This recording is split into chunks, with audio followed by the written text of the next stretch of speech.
मुळातच आज आपला जो सिंचन विभाग आहे याच्या काही बैठका आम्ही घेतल्या आणि त्याच्यामध्ये विशेषतः विदर्भातल्या 47 प्रकल्पांना आज आम्ही सुधारित प्रशासकीय मान्यता दिलेली आहे। जवळपास 18,399 कोटी रुपयाचे प्रकल्प आहेत आणि यातनं 2,23,000 हेक्टर इतकी सिंचन क्षमता त्या ठिकाणी तयार होणार आहे। त्यामुळे मोठ्या प्रमाणात हे जे काही विदर्भाचे प्रकल्प आहेत हे आता मार्गी लागले आहेत, त्याला चालना मिळालेली आहे आणि त्यातनं सिंचनाची एक सोय निर्माण होणार आहे। त्याचप्रमाणे मराठवाड्यातल्या देखील 6 प्रकल्पाची सुप्रमा आज आम्ही केलेली आहे। जवळपास 487 कोटी रुपये हे प्रकल्प आहेत, त्यामुळे ती प्रकल्प देखील आम्ही मार्गी लावले आहेत। यासोबत आज आम्ही जो हाऊसिंग विभाग आहे याची देखील एक आढाव्याची बैठक घेतली होती की ज्याच्यामध्ये पोलीस कॉलनीज असतील किंवा बीडीडी चाळ असेल किंवा आपल्या ज्या म्हाडा कॉलनीज आहेत त्याचा पुनर्विकासाचा विषय असेल, अशा अनेक विषयांवर आम्ही त्या संदर्भातले निर्णय घेतलेले आहेत आणि त्यामुळे मुंबईमध्ये विशेषतः म्हाडाच्या कामांना आणि पुनर्विकासाला एक चालना मिळेल अशा प्रकारचा प्रयत्न हा आम्ही या ठिकाणी केला आहे। सर, एकीकडे सह्याद्रीवरती विकासाच्या बैठका सुरू असताना दुसरीकडे नागपूरमध्ये काँग्रेसची महारॅली पाहायला मिळाली, मात्र या महारॅलीमध्ये अनेक खुर्च्या रिकाम्याच असल्याचं राहुल गांधींच्या सभेत पाहायला मिळालं। पहिली गोष्ट तर अशी आहे की आता याला महारॅली म्हणताच येत नाही, कारण ती महा नव्हतीच, ती सूक्ष्म रॅली झाली। त्याच्यामध्ये उपस्थिती अत्यंत कमी होती। आलेले लोकही राहुल गांधींच्या भाषणाआधी निघून जात होते, त्यांचं भाषण ऐकण्याच्या मानसिकतेत कोणी नव्हते। खरं म्हणजे त्यांनी याची थीम ठेवली होती, है तैयार हम। आता हे कशाकरता तयार आहेत हे काही आमच्या लक्षात आलेलं नाही, पण हे जे है तैयार हम हे म्हणतायत, लोक म्हणतात हम तैयार नहीं है और हम तुमको सुनना नहीं चाहते।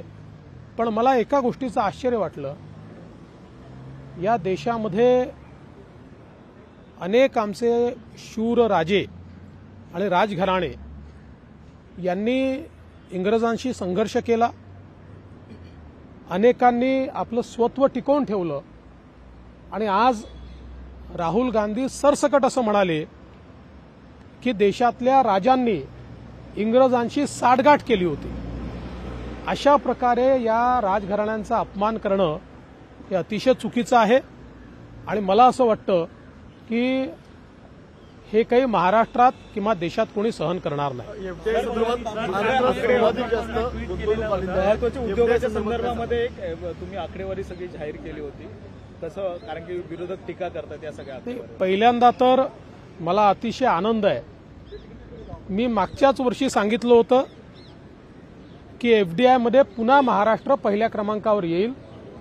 महाराष्ट्र पहिल्या क्रमांकावर तर आलाच, पण जे आपले त्या अर्थाने प्रतिस्पर्धी आहेत कर्नाटक आणि गुजरात यांच्या एकत्रित गुंतवणुकीपेक्षा देखील जास्त गुंतवणूक ही महाराष्ट्रामध्ये आली आहे। आपण जर बघितलं तर साधारणपणे या ठिकाणी 23-24 मध्ये एप्रिल ते जून आणि त्याचा पुढचा आकडा जर आपण बघितला तर 65,502 कोटी इतकी गुंतवणूक आपल्याकडे आलेली आहे आणि एकूण ती 1,18,422 कोटी रुपये एवढी गुंतवणूक आपल्याला 22-23ची त्या ठिकाणी पाहायला मिळते। त्यामुळे एकूणच हे सरकार आल्यानंतर प्रचंड मोठ्या प्रमाणात गुंतवणूक या ठिकाणी येते आणि आज आमचे विरोधी पक्षनेते अंबादास दानवेजी यांचं ट्विट मी बघितलं आणि त्यांनी सांगितलं की आमचा काळही याच्यामध्ये आहे। काल जी आकडेवारी मी त्या ठिकाणी ट्विट केली आहे ती आकडेवारी आमचं सरकार आल्यानंतरची आहे, त्यांच्या काळातलं मी धरलेलं नाहीये। उलट त्यांच्या काळातली आकडेवारी सांगतो, 21-22 हे जे प्युअरली त्यांचं वर्ष आहे त्या वर्षामध्ये कर्नाटकाची गुंतवणूक ही 1,63,000 कोटी आहे आणि महाराष्ट्राची 1,14,000 कोटी आहे। म्हणजे जवळपास 50,000 कोटी रुपयांनी आपली गुंतवणूक कर्नाटकपेक्षा कमी होती आणि पहिल्या क्रमांकावर कर्नाटक होतं। त्याचं आदलं जे त्यांचं वर्ष आहे पूर्ण त्यावर्षी गुजरात पहिल्या क्रमांकावर होतं आणि महाराष्ट्र तिसऱ्या चौथ्या क्रमांकावर होतं. पण आता महाराष्ट्र हे पहिल्या क्रमांकावर या ठिकाणी आलेलं आहे. आणि म्हणून मी जसं सांगितलं की मोठ्या प्रमाणात आता महाराष्ट्रामध्ये अगदी आमचा कार्यकाळ बघितला एप्रिल 22 पासून तर सप्टेंबर 23 पर्यंतचा जर कार्यकाळ आपण बघितला तर, कारण आपल्याला एप्रिलपासून तिची आकडेवारी मिळते, पण हा जवळपास सगळा आमचा कार्यकाळ एखाद महिना सोडला तर 1,83,924 कोटी रुपये इतकी गुंतवणूक ही थेट परकीय गुंतवणूक आलेली आहे.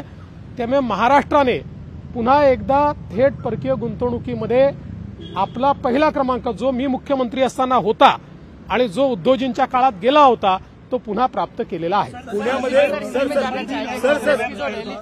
पुण्यामध्ये कोयता गँग पुण्यातल्या कोयता गँगचा पुन्हा एकदा सक्रिय झालेला कोयता गँग वगैरे काही नाही आहे. कोणीतरी आपलं त्या ठिकाणी निघतं.